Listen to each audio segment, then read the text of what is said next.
వర్షాకాలం వస్తే చాలు చుట్టూ తేమ వాతావరణం ఉంటుంది.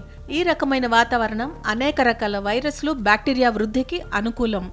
ఈ సమయంలో కంటి ఇన్ఫెక్షన్లు, కంటి ఫ్లూ చాలా మందిని వేధిస్తుంది. కంటి ఫ్లూ లేదా వైరల్ కంజంక్టివైటిస్ అనేది కంటిలోని పలుచటి పొర వాపు ఎర్రబడటం వల్ల వచ్చే ఒక సాధారణ ఇన్ఫెక్షన్.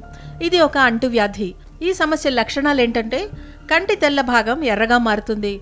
కళ్ళు ఎక్కువగా నీరు కారడం కూడా ఒక సాధారణ లక్షణం. కళ్ళు దురదగా ఉండటం వల్ల వాటిని తరచూ రుద్దాలనిపిస్తుంది. కంటి రెప్పలు వాపుగా ఉండటం కూడా ఒక లక్షణం. ముఖ్యంగా ఉదయం లేచినప్పుడు కళ్ళు అంటుకుని ఉండవచ్చు.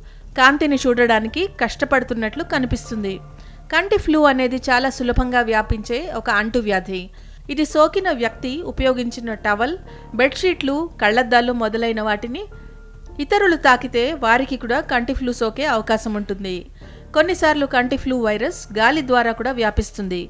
కంటి ఫ్లూ సోకిన వ్యక్తి దగ్గినప్పుడు వైరస్ గాల్లోకి వెళ్లి ఇతరులకు సోకవచ్చు. తుమ్ములు, దగ్గులు వచ్చినప్పుడు చేతితో నోరు మూసుకోవడం అలవాటు చేసుకోవాలి. ఈ సమస్య నుంచి బయటపడాలంటే కొన్ని మార్పులను చేసుకోవాల్సి వస్తుంది. దీనికోసం ముందుగా కళ్ళను తరచూ తాకడం మానుకోవాలి. ముఖ్యంగా చేతులు సబ్బుతో తరచూ కడుక్కుంటూ ఉండాలి. కొన్ని రకాల ఆహారాలు మన రోగ నిరోధక శక్తిని పెంచి ఈ వ్యాధిని ఎదుర్కోవడంలో సహాయపడతాయి.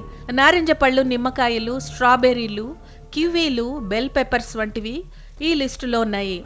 విటమిన్ సి రోగ నిరోధక శక్తిని పెంచి వైరస్తో పోరాడటంలో సహాయపడుతుంది.